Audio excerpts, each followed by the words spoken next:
Story കേട്ട് കഴിഞ്ഞാൽ ഞാൻ ഭയങ്കര എക്സൈറ്റഡ് ആയിട്ട് ഞാൻ അൽഫാസിന്റെ അടുത്ത് ഒരു കാര്യം റിക്വസ്റ്റ് ചെയ്തു. അൽഫാസ്, എനിക്ക് ഒരു റിക്വസ്റ്റ് ഉണ്ട്, ഇത് ലൈവ് സൗണ്ട് ചെയ്യണം, നമുക്ക് സിംഗ് സൗണ്ട് തന്നെ ചെയ്യണം. അപ്പൊ എനിക്കത് അൽഫാസിന് അപ്പൊ പ്ലാൻ ഉണ്ട്, അതുവരെ പ്ലാൻ ഉണ്ടായിരുന്നില്ല. ബിക്കോസ് നമ്മൾ എബ്രോഡാണ് ഷൂട്ട് ചെയ്യുന്നത്. അപ്പൊ ഷൂട്ടിംഗ് കണ്ടീഷൻസ് സിംഗ് സൗണ്ടിനെ സപ്പോർട്ട് ചെയ്യുമെന്ന് അറിയത്തില്ല. ബട്ട് യുനോ അപ്പം ഈ സിംഗ് സൗണ്ടും എല്ലാം കൂടെ ഒരുമിച്ച് വന്നപ്പോഴത്തേക്കും ആൻഡ് ഞാനും ആസിഫ് മാത്രമേ ഉണ്ടായിരുന്നുള്ളൂ ട്യൂണീഷ്യൻ ആക്ടേഴ്സ് ആയിട്ട്. And then Sharafudheen joins later. അപ്പം ഇത് ഒരു ഭയങ്കര ഒരു കണ്ടംപററി സെറ്റിംഗ് ആയിരുന്നു ഇതിന്റെ ഷൂട്ടിംഗ്. ഞങ്ങൾ അവിടെ എത്തിയിട്ട് ഞങ്ങൾക്ക് 2-3 ദിവസത്തേക്ക് ഒരുപാട് സ്ക്രിപ്റ്റ് റീഡിംഗ് ഉണ്ടായിരുന്നു. പിന്നെ ഡയലോഗ്സ് ഒക്കെ ഞങ്ങൾ തന്നെയാണ് ഇതിന്റെ ഡെവലപ്പ് ചെയ്തത്.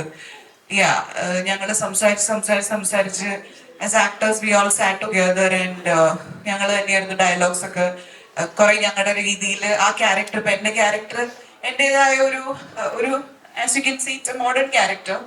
അപ്പൊ എന്റെ എക്സ്പീരിയൻസിൽ നിന്ന് കുറച്ചൊരു സൈക്കോളജിക്കൽ ത്രില്ലർ എന്നും പറയാം ഇത്.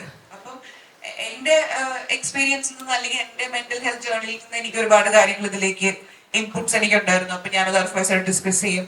ആൻഡ് ഞങ്ങൾ അതനുസരിച്ച് ഡയലോഗ്സ് എഴുതാൻ തുടങ്ങി. അപ്പം ആ ഒരു പ്രോസസ്സിൽ തന്നെ it became very close to us. പിന്നെ ലൈക്ക് ഐ സെഡ്, ഈ ഒരു കോസ്റ്റ്യൂം ആണ് throughout, you know like. And I think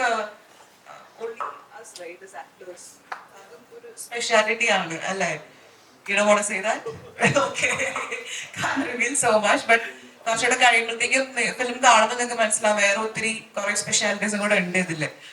അപ്പം you know I was just being myself. Like അവിടെ മേക്കപ്പോ ഹെയറോ അങ്ങനെയൊന്നും ഉണ്ടായിരുന്നില്ല. I only did my makeup.